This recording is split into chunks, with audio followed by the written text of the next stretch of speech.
Sejam bem-vindos. Escolhe qual dos dois dedos te vou cortar. Esta foi a pergunta que um homem fez à companheira depois de horas de tortura, numa relação com mais de 25 anos, marcada por muita violência, que terminou de forma cruel, quando ela simplesmente disse que queria ser uma mulher livre e bem tratada. Eu sou a Ana Peneda Moreira e este é o Casos de Polícia.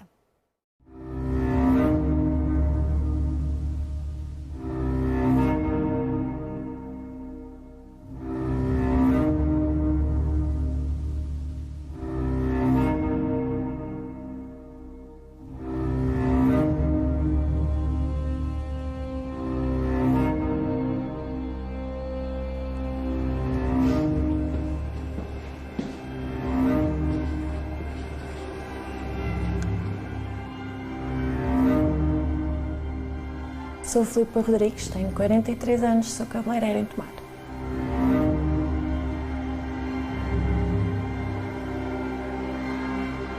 Há pouco mais de um ano, Filipa tinha o cabelo longo, por opção, por gosto, por cuidado com a imagem pessoal. Mas em março do ano passado, Filipa ficou assim. O cabelo e as sobrancelhas rapadas não foram opção, não foram por gosto, foram um ato bárbaro de violência doméstica. Ele sempre foi muito ciumento, logo no namoro. Ele fazia muita chantagem com a minha família quando eu queria me separar dele. Ele utilizava muitas frases de se me deixares vou dizer à tua família que tu foste isto, que foste aquilo, que fizeste isto, que fizeste aquilo, sempre à base da chantagem. E uma coisa que ele também fazia era, quando fazia asneira, me tratar mal, oferecia uma prenda. Prenda é essa que à primeira oportunidade ele partia-me na frente. Uma vez foi um rádio, tipo uma aparelhagem, que eu queria imenso aquele rádio, e ele comprou-me esse rádio, e depois uma vez estávamos em casa dos pais dele, já nem me lembro porque é que foi a discussão, e ele simplesmente atirou aquilo do terceiro andar cá para baixo. Ele fazia muito isso. E a Filipa, na altura, normalizava essa situação? Sim, eu achava que aquilo... Pronto, a parte dele partir as coisas, não. Aí comecei a ficar assustada. Mas no início, para mim, o ter ciúmes era sinal de amor. Ele se tem ciúmes é porque ele gosta mesmo de mim. E eu acho que isso tem muito a ver com a falta de autoestima. Porque quando uma pessoa, uma adolescente, não tem autoestima, qualquer homem que se aproxime, desde que lhe diga as coisas que ela quer ouvir, está tudo bem.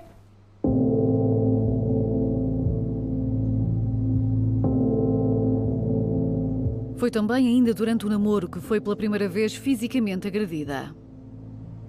Tenho aqui uma marca no nariz, isto foi uma cabeçada que ele me deu, que eu fartei-me de deitar sangue. Daniela, este é um caso em que a violência começou ainda no namoro. Não são raras as vezes em que isso acontece? O namoro é muitas vezes aqui o primeiro grande momento. Ou é porque é marcado por ciúmes obsessivos, doentios de controlo, de dominância, e que muitas vezes as pessoas na relação de namoro até vão, de alguma forma, desvalorizando e vão vestindo isto de uma forma do ele preocupa-se comigo ou ela preocupa-se comigo. Isto é uma forma de amor, é uma forma de afeto. Aquilo que nós sabemos cientificamente é que a violência física tem características, por assim dizer, menos violentas do que aquela que depois aparece em contexto de conjugalidade.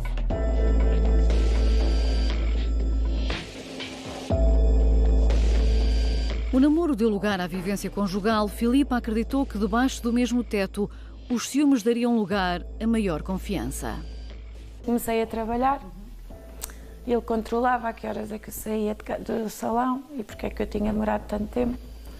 Se eu fosse às compras, ele pedia-me os talões para ver se eu realmente tinha estado nas compras e a que horas é que eu saí do supermercado e a que horas é que cheguei a casa. Outra coisa que ele também fazia muito, quando ele andava, era motorista de longo curso. Depois obrigava-me a ligar o micro-ondas para ouvir o micro-ondas para saber que eu estava em casa e depois ligava para o telefone de casa.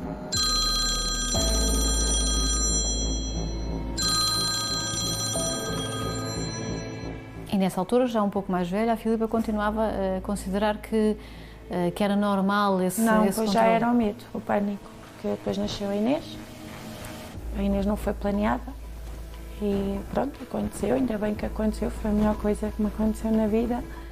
É possível amar um agressor? É possível amar qualquer canalha que exista. O grande problema... Isso não significa que se ama a violência? O que significa que não se ama de toda a violência. Eu estava sempre à espera do momento em que ele estivesse bem para deixar, porque mal eu tinha medo dele. O período de tensão é vivido como... é caracterizado muitas vezes pelas vítimas como andar em cima de cascas de ovo, com muito medo de fazer o mínimo barulho, ruído, algo que coloque a outra pessoa numa situação desconfortável. Não é as vítimas que fiquem desconfortáveis, porque elas muitas vezes ficam elas desconfortáveis para evitar o desconforto da pessoa agressora, porque elas sabem o que é que vai acontecer. E depois há o ataque, há o ato violento, não é? Que vai em escalada, que pode ser provocado pela mais pequena coisa. Esta fotografia foi tirada pelo companheiro de Filipa logo depois de lhe ter rapado o cabelo, as sobrancelhas e de lhe ter cortado as pestanas com uma tesoura de cozinha. Agarrou na máquina, começou-me a cortar o cabelo todo, chicoteou-me nas costas, depois mandou-me olhar para ele, agarrou no meu telemóvel e tirou uma fotografia.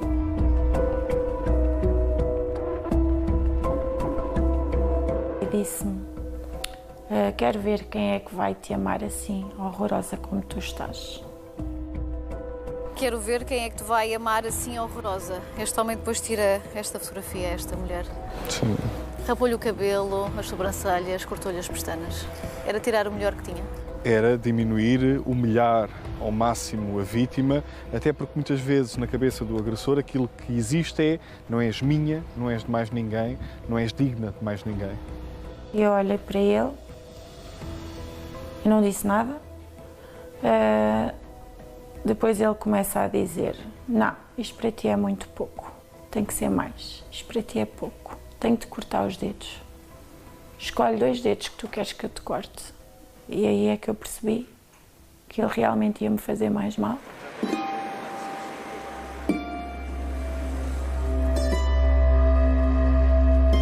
Um mês antes, no início de fevereiro, Filipa tinha anunciado ao companheiro que queria sair da relação. Já tinha tentado fazê-lo, mas desta vez estava disposta a ser de vez. Já tinha uma casa pronta para arrendar, onde passaria a viver com a filha de 16 anos. Comecei-me a perceber do meu estado quando comecei a perceber que a alegria dos outros incomodava-me. Eu chorava de ver os outros bem. O que é que leva as mulheres a permanecerem em situações em que as próprias já identificam como tóxicas e violentas? Normalmente eu falo em 3 aspectos: o amor, a esperança e o medo. Por um lado, a esperança, porque tal e qual como cada um de nós, numa relação afetiva e emocional, acham sempre que vai ser diferente amanhã. Há sempre a esperança da mudança. E que a isto acresce que as vítimas se sentem muitas vezes culpadas por aquilo que está acontecendo nas suas vidas. Portanto, se elas mudarem a sua forma de pensamento, aquilo vai deixar de acontecer. Aquela violência deixa de acontecer. Por um lado, a esperança. Depois, o amor. Ou seja, há uma ligação emocional entre estas mulheres e estes homens agressores. Há claramente esta relação. Ou seja, e é isto que leva muitas vezes estas mulheres a ouvirem coisas como: se ele era mau, porque é que tu não saíste? A questão devia ser exatamente ao contrário, que é porque é que agrediu alguém que o amava. Não é? Aquilo que nós fazemos muitas vezes é colocamos em causa o amor, e cada um de nós ama de forma completamente diferente. E depois há o aspecto do medo. E o aspecto do medo não é só o medo de perder aquela relação ou de sentir que falhou na relação, mas é o medo de perder os filhos, o medo de morrer. A 17 de março de 2024, Filipa estava a trocar mensagens com um amigo e funcionário do salão de beleza do qual é proprietária. O companheiro arrancou-lhe o telemóvel das mãos e a violência nunca mais teve fim. O que é que ele faz nesse dia? Ele obrigou-me a vestir um fato de treino, porque eu já estava de pijama, e tira-me de casa. Diz que vamos sair, para eu ir com ele. E eu chego-me à Inês e digo, não, que a mãe vai sair com o pai. E arregalei-lhe os olhos para ela perceber que alguma coisa não estava bem. E saímos.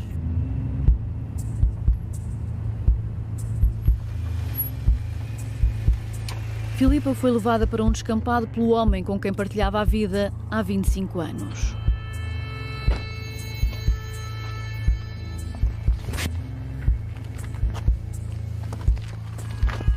Foi quando ele me levou lá para a rotunda na Atalaia. Obrigou-me a sair do carro. Obrigou-me a pôr de joelhos em frente ao carro. E deu-me muitas chapadas, deu-me pontapés, murros. Agarrou-me pelos cabelos, arrastou-me pelo chão. Agarrou num monte de pedras, numa pedra. E eu aí não tenho muito bem a percepção, porque ele tinha a luz apontada para a minha cara. Mas ele fez-me o gesto que me ia bater com as pedras. Depois nisto, ele manda com a pedra e volta-me a agarrar pelos cabelos até ao carro. E eu ia de rojo. Nesse intervalo continuava-me aos pontapés e a bater-me com socos e chapadas. E despe-se e obrigou-me fazer sexo oral com ele.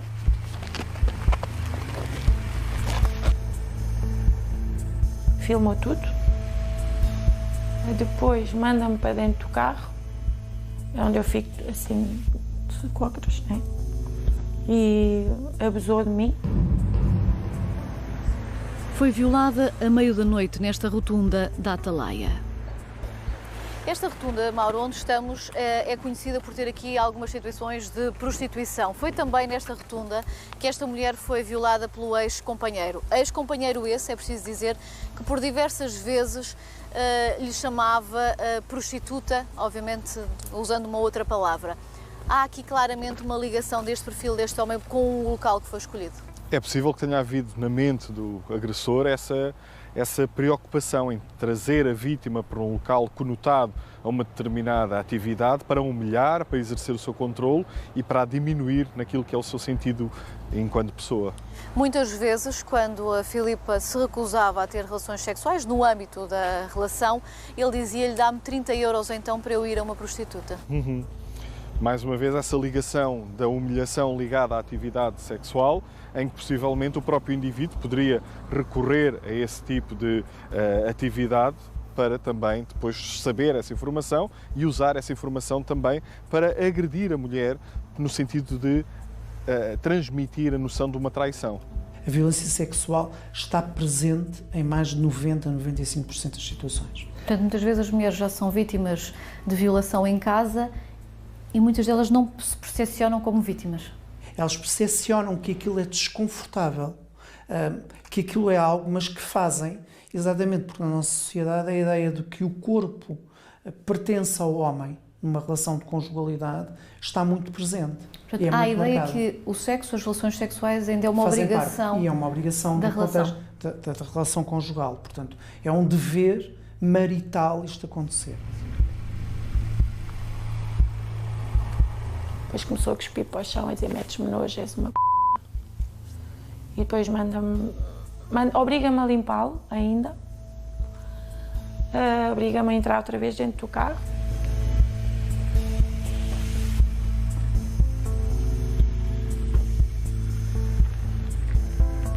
Mauro, estamos a fazer o percurso que este homem fez com a Filipa, já ao lado, depois da violação nesta rotunda, durante a noite. Isto deve ter sido um percurso de muito medo para esta mulher. Já percorremos cerca de 18 km. Sem dúvida, de terror psicológico durante este caminho.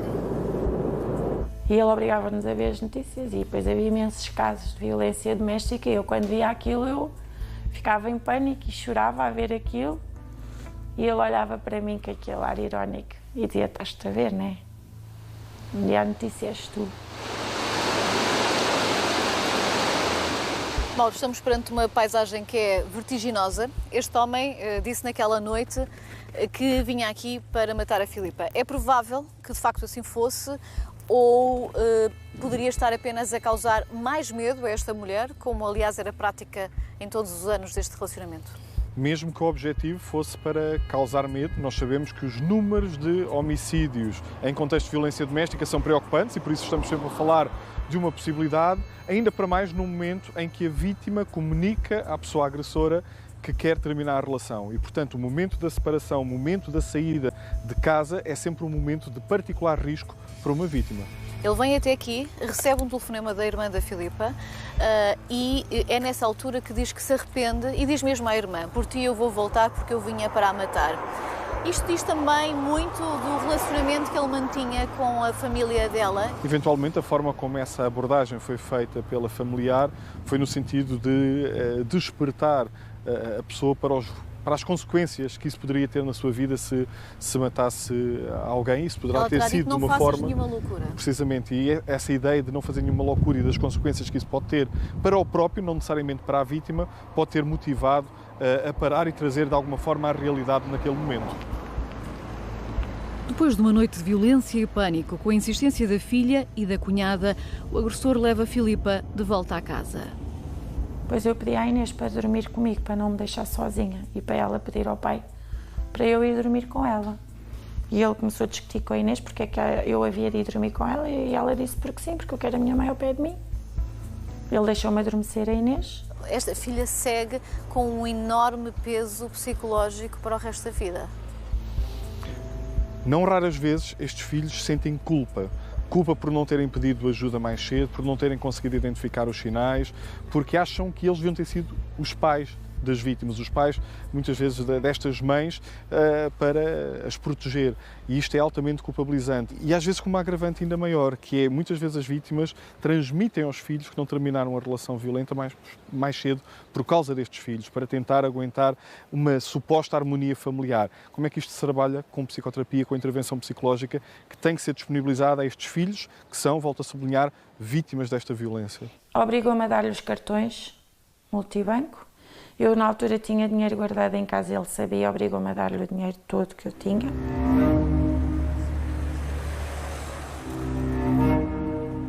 Na manhã seguinte à noite da violação, o homem deixa a filha na escola e convence a companheira que está disposto a separar-se. Filipa já o tinha informado que estaria disponível a abdicar da casa ou de qualquer valor do imóvel e o agressor aproveita para lhe dizer que seria bom voltarem à residência para ir buscar os papéis do empréstimo e logo de seguida ir ao banco. Parecia que finalmente o divórcio estava em curso, mas foi nesse dia que o agressor lhe rapa o cabelo e logo de seguida lhe pede para escolher qual dos dedos lhe vai cortar. Obrigou-me a varrer os cabelos. Depois, quando ele vai buscar a tesoura da poda, pôs-me de joelhos e dizia: escolhe os dedos que tu queres. E eu entrei em pânico, comecei a rastejar de joelhos, a pedir: por amor de Deus, não me faças isso. Por favor, não, isso não, e o meu trabalho, não. E ele cuspia no chão e dizia: metes-me nojo, mas aí já estava a gritar, não sei como é que os vizinhos não ouviam. Depois eu a tentar acalmá-lo, a dizer: por favor, tu não és esta pessoa, tu não me queres fazer isto, olha para mim. E ele: eu odeio-te, tu metes-me nojo. E eu em pânico já, a chorar, e disse: escolhe os dedos, Filipe, quais são os dedos que tu queres? E eu, a partir desse momento, fiquei quieta. E ele disse: estica a mão. E eu estiquei a mão, e ele dá-me um pano de cozinha para as mãos. E a frase dele foi: eu devia ter bebido, que isto assim vai-me custar mais. Não queres escolher? Pois não? Então eu escolho. E isto vai-me custar mais a mim do que a ti. Conforme ele diz isso, agarra na tesoura da poda e foi só. Filipa foi mutilada. Foi-lhe cortado o dedo indicador direito, entretanto já transplantado. Eu só queria saber do meu dedo. Comecei logo a ver a minha vida toda para trás. Triste, chega à guarda. Era um amigo meu. E o Miguel olhou para mim tipo... é como se ele já soubesse que aquilo um dia ia acontecer. Foi o agressor quem ligou para a linha de emergência 112 a pedir ajuda e a denunciar o que tinha feito. A seguir, desapareceu. Acabou detido quando voltou ao psicólogo onde era acompanhado. O caso já foi a julgamento e o tribunal deu como provado tudo o que Filipa conta. Os sinais foram sempre tão óbvios. Como é que eu deixei? Como é que tanta mulher deixa? O tribunal concluiu também que, para além das marcas físicas, a violência doméstica também deixou cicatrizes emocionais. Demonstra dependência emocional do arguido, baixa autoestima, medo, sentimentos de vergonha e estigmatização, para além da normalização e minimização da violência. Nós não nos podemos esquecer que vivemos, e estamos-nos a referir a Portugal, numa sociedade marcadamente misógina, machista, patriarcal, e que estruturalmente ela é desigual entre homens e mulheres. Portanto, este contexto da normalização da violência entre homens e mulheres já existe. Ou seja, este desequilíbrio de papéis entre os homens e as mulheres. Isto vai se refletir na violência. A violência é um exercício de poder, é um exercício de domínio. E aquilo que nós sabemos cientificamente é que 80% das mulheres são vítimas de diferentes formas de violência. Em minha casa era um bocadinho assim também. Eu já vivi isto um bocadinho da parte dos meus pais. Sempre foi um bocado assim. Minha mãe é que tinha que fazer tudo. Quando foi detido, o arguido tinha no telemóvel o vídeo que gravou a violar a companheira. Mas em tribunal, a única declaração que prestou foi para dizer que o sexo na rotunda da Atalaia foi consentido. O tribunal diz que as imagens não deixam qualquer dúvida sobre o crime cometido. Mauro, este homem estava diagnosticado com perturbação antissocial da personalidade. Isso significa o quê? De uma forma muito geral, o padrão de funcionamento de uma pessoa que tem essa perturbação da personalidade caracteriza-se pelo desrespeito e pela violação dos direitos dos outros. Muitas vezes vem associado a déficit de empatia, a um lado mais manipulador, marcada a irritabilidade ou agressividade, que deve ser vista pelos tribunais, pelos profissionais que trabalham no âmbito da violência doméstica como um fator de risco. O homem que amputou Filipa Gonçalves já tinha sido condenado por violência doméstica em 2014. Iniciou tratamentos psicológicos e acabou por convencer a companheira que estava arrependido e que tudo seria diferente. Mas é muito habitual um agressor voltar a ser agressor? Quando estamos a falar de violência doméstica, do ponto de vista criminal, estamos a falar do crime com a maior taxa de reincidência. Do ponto de vista das instituições, haveria algo que a pudesse ter ajudado? Era a primeira vez que eu fiz queixa. Eu era para ir para uma casa da APAV. Só que eu não tinha que fugir de nada, eu não fiz mal a ninguém. Porquê que eu ia me esconder? Porquê que eu ia ter que deixar tudo? Eu vou salvar o meu trabalho, os meus clientes. Mesmo hoje, há quem me diga: Filipa, tens que fugir daqui. Mas eu vou fugir do quê? O que é que eu fiz? Porquê que tenho eu que fugir? Não quero fugir. Já foste responsável por uma casa-abrigo. Compreendes o desabafo desta mulher que diz: eu sou a vítima, não sou eu que tenho que sair da minha casa? Claramente, e essa tem sido uma das mudanças que se tem procurado introduzir no sistema. Perceber que é o agressor, na sequência dos seus comportamentos, que tem que ser afastado da vítima e a vítima tem que estar no seu espaço, em segurança, sem ter que mudar de local de trabalho ou deixar o seu trabalho, os filhos mudarem de escola e serem presas numa casa de abrigo. O ex-companheiro de Filipa está na prisão, onde vai cumprir pena pelos vários crimes cometidos. O arguido foi condenado por um crime de violência doméstica na pessoa da Filipa, um crime de violência doméstica na pessoa da filha, um crime de violação agravada, um crime de ofensa à integridade física grave qualificada, um crime de gravações e fotografias ilícitas e um crime de detenção de arma proibida. O que é que sente que é importante transmitir para outras mulheres que estejam a passar situações idênticas? Eu acho que nós devemos sempre pedir ajuda. E os nossos amigos e a nossa família conhecem-nos melhor que ninguém. E se tivermos algum tipo de apoio de fora, não devemos nos esconder, não devemos ter vergonha, porque nós não temos culpa de nada. Por muito que eles nos manipulem, porque eu conheço vários casos, agora mais que nunca, eles são altamente manipuladores, eles conseguem mesmo convencer-nos que as culpadas somos nós. Não se mete o nariz onde não se é chamado.